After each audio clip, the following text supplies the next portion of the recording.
La première question, c'est comment est-ce qu'est née un petit peu l'idée de ce roman? The idea for the book. The idea for the book came about when I was on holiday and I was caught in the rain with nothing but a bathing costume. And so I took a taxi to the airport in Mexico to go to the bookstore, which had English language titles. And I stood there, and it was vampires, witches, ghosts, demons, angels, fallen angels. And I thought, what happened? And it started me thinking about if there really were these creatures in the world, where would they go? Where do they live? Why don't I see them? And that's where the idea for the story came from. Donc l'idée m'est venue pendant des vacances où il pleuvait et j'avais juste un maillot de bain avec moi. Du coup je me suis rendue à l'aéroport de Mexico et, pour acheter des livres en anglais. Et là j'ai vu que tous les romans parlaient de vampires, d'anges, de sorcières, de démons. Et je me suis dit mais qu'est-ce qui s'est passé? Et du coup j'ai commencé à me demander si ces créatures vivaient réellement parmi nous, où est-ce qu'elles vivaient et pourquoi je ne les voyais pas. C'est comme ça que ça s'est mis en place. Et comment est-ce que vous pourriez nous présenter votre héroïne Diana? So how do you introduce her? How do I introduce her? So Diana is really she's a witch, but I thought it would be an interesting thing if she was a witch who maybe didn't really want to be a witch, who wasn't sure. A lot of the witches in fiction are happy to be witches, they're powerful, it's easy for them, but not for Diana. So I wanted to think about what a life as a reluctant witch might be like. Alors donc Diana est une sorcière, mais je me suis dit que ce serait intéressant d'avoir affaire à une sorcière qui ne voulait pas vraiment en être une, parce que la plupart des sorcières qu'on voit aujourd'hui sont heureuses de l'être, elles sont puissantes, mais pas Diana, et je voulais voir ce que c'était la vie d'une sorcière réticente qui ne voulait pas être sorcière. Est-ce que l'idée c'est de avoir une héroïne qui se pose vraiment des questions et qui ne va pas forcément suivre le chemin qu'elle devrait suivre ou que tout indique? Ça parle aussi un petit peu de chacun par rapport à ses parents ou son héritage. Yeah, you know, a lot of people are pressured to do the work of their family, to follow in the footsteps of their father, their mother, and maybe the family business is not magic. But I think it's something for a lot of people can understand. You know, my parents want me to become a lawyer, a doctor, but I don't want to. So it is about finding your own way, finding your way that may be different from the life that your family wants you to lead. Alors, je pense que beaucoup de gens connaissent cette pression de la famille de faire le travail du père ou de la mère. Alors il ne s'agit pas forcément de magie, mais les gens peuvent comprendre ça, ce que c'est que de voir des gens qui veulent que vous soyez avocat, médecin, alors que vous n'en avez pas envie. Et du coup, c'est l'histoire de quelqu'un qui doit trouver sa propre route, qui n'est pas celle que sa famille attend d'elle. Vous avez fait beaucoup de recherches, je crois, pour écrire le livre. Yes, but I was doing research for other things. So, you know, someone said, when did you start doing research? And I said, oh, 1982. It's just that I didn't know until 2008 that I was writing a novel.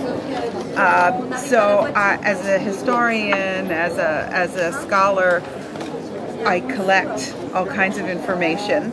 And then when I wrote the book, I could think, oh, who was that pope that everyone thought was a magician, and who was this figure, and what was the most important part of the world in the 6th century? And that's what led me into the Auvergne, to different characters. So yes, I did a lot of research, but happily I didn't have to do it all at once. Alors effectivement j'ai fait beaucoup de recherches, mais à l'origine c'était pour dans un autre contexte, c'était pas pour le roman. Donc quand on me demande quand avez-vous commencé vos recherches pour le roman, je dis 1982, sauf que j'ai su qu'en 2008 que c'était pour un roman. En tant qu'historienne et que professeure, j'ai tendance à regrouper beaucoup d'informations. Et quand j'ai commencé à écrire, je me suis dit ah mais attends, c'était qui ce pape dont on pensait qu'il était magicien ou quel était le plus grand pirate au VIe siècle? Et c'est comme ça que j'en suis arrivée par exemple en Auvergne ou à créer certains personnages, mais j'ai pas eu à faire toutes mes recherches d'un seul coup. Sur la présentation du festival, il dit que vous avez beaucoup travaillé entre 1500 et 1700 et des recherches sur la magie. Pour quelles raisons ce sujet particulièrement? Why did you research on magic between 1500 and 1700? All right. So, when I started, I wanted to write about Queen Elizabeth I and Henry VIII.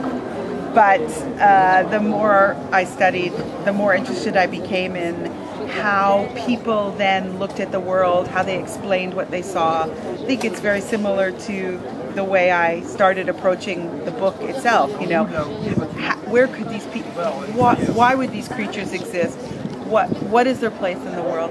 So those questions were really interesting, and I was very interested in the answers that people found for those questions that were very satisfying to them. We don't believe it anymore, but they really believed it. So that's really what I research, is why people believe what they believe. I know. Sorry. Oui, donc en fait au début je faisais des études sur la reine Elisabeth Ier et Henri VIII. Et finalement je me suis intéressée à la façon que les gens de cette époque avaient de voir le monde.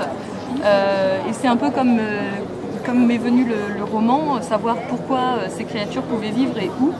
Et en fait je trouvais ça intéressant de voir les réponses que les gens apportaient à l'époque, des réponses qu'on ne croit plus mais qui les satisfaisaient à l'époque.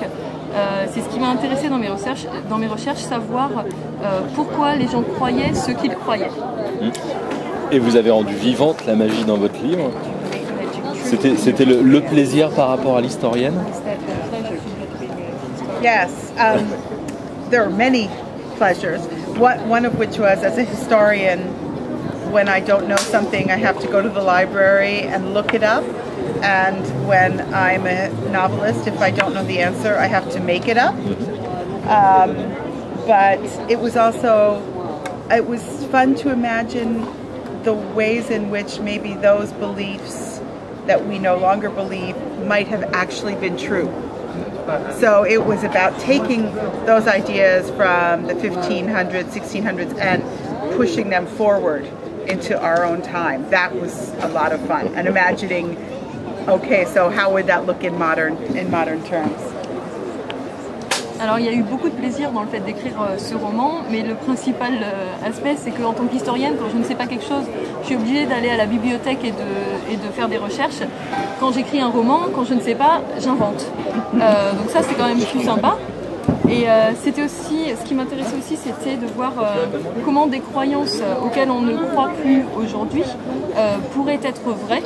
Et c'est pour ça que j'ai pris les croyances donc, des années 1500-1600 et j'ai poussé ça jusqu'à aujourd'hui.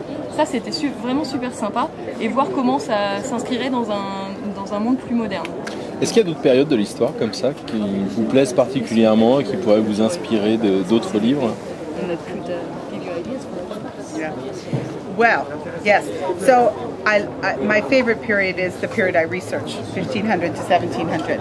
But at one time, I wanted to be an ancient historian, classical Greece and Rome, but I couldn't learn Greek. So I was terrible at Greek. So I love that period of history. And then I loved medieval history. But the Latin is very, very hard. So I sort of had to give that up. And so they're ancient, medieval, I love 19th century. The more modern it gets, the less I like it. But I like all the old far history very much. Alors oui, donc ma période préférée c'est celle sur laquelle j'ai fait les recherches, donc de 1500 à 1700. Mais à l'origine je voulais surtout étudier la Grèce antique, mais j'arrivais pas à apprendre le grec, donc ça j'ai abandonné. Je m'intéressais aussi au Moyen-Âge, mais j'ai eu beaucoup de mal avec le latin, donc j'ai fini par vraiment abandonner cet aspect-là. J'aime aussi le 19e siècle, mais en fait plus c'est moderne, moins ça me plaît. Après, ça devient trop récent. Une petite question sur le succès du livre qui a eu un gros écho. Comment est-ce que vous le vivez vous qui étiez historienne avant, là, un autre public, d'autres choses, comment ça se passe? My classroom is now very large. So in many ways, it's like teaching. I talk, I answer questions, I write. But instead of having 200, 250 students, I have thousands of students, and not just in America, but all over the world. So it's when sometimes it's easy to lose perspective and you think, where am I? How did I get? But if I just remember, I'm here to talk about history, talk about ideas, talk about the book, answer questions, then it just feels very normal and comfortable. Alors je suis professeure et j'ai des cours avec beaucoup d'élèves. Donc c'est un peu la même chose finalement. On parle à des gens, on répond à des questions. Sauf qu'avant j'avais 250 élèves, maintenant j'en ai des milliers et pas seulement aux États-Unis, dans le monde entier. Alors c'est vrai que c'est un peu facile de perdre de vue la réalité des choses, mais finalement je suis là pour parler d'histoire, de mes idées et du roman et pour répondre à des questions. Donc finalement c'est un peu comme ma vie d'avant. Dernière question, sur quoi est-ce que vous travaillez? Quels sont vos projets? So right now I am working on the third book in the trilogy, the last book of the trilogy, writing that. So I have been traveling, looking for inspiration and for ideas and learning new things, which is, I think, very important when you are a novelist, to experience new things and new places. In a way that's where you do your research, is to do that. So working on the third book, and then of course also getting ready to release the second book in the US, the UK, and then here again in France. So juggling those two things right now, promotion and writing. Alors en ce moment, je suis en train d'écrire le troisième roman, le dernier de la trilogie. Du coup, je voyage beaucoup pour chercher des sources d'inspiration, des idées, pour apprendre des choses aussi, parce que c'est toujours important, je trouve, quand on écrit des romans, de continuer d'apprendre de nouvelles choses et de faire des expériences nouvelles dans des endroits différents. Donc je travaille sur le troisième roman et je m'apprête également je prépare la sortie du deuxième qui va sortir en Grande-Bretagne, aux États-Unis et en France. Donc je jongle entre l'écriture et la promotion. Qu'est-ce que vous pouvez nous dire du deuxième tome? What can you tell us about the second book? About the second book. The second book. So the second book really starts exactly where the first book stopped. And someone said to me, now, they really go to 1590. You didn't take them to prehistoric, Spain or something. No, they are exactly where we would hope them to be. And it's really, the second book is very much it's about Diana and Matthew and them getting to know each other better. In the first book, took place over 40 days, very, very short time. So they don't really know each other, and they have gone on this adventure. So they get to know each other better, and it focuses a lot on Matthew, because Matthew in the second book has to confront his past, who he was before, and that can be a pretty formidable, difficult thing to do. So. Alors le second roman commence exactement là où s'est arrêté le premier.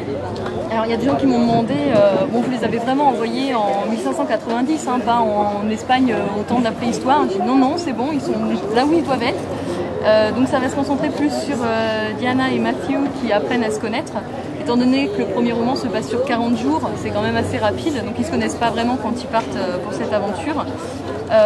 Et le deuxième roman va plus se concentrer sur Matthew, parce qu'il va du coup devoir faire face à son passé, ce qui n'est pas forcément chose aisée. Eh ben merci beaucoup. Thank you. Merci beaucoup. Merci beaucoup.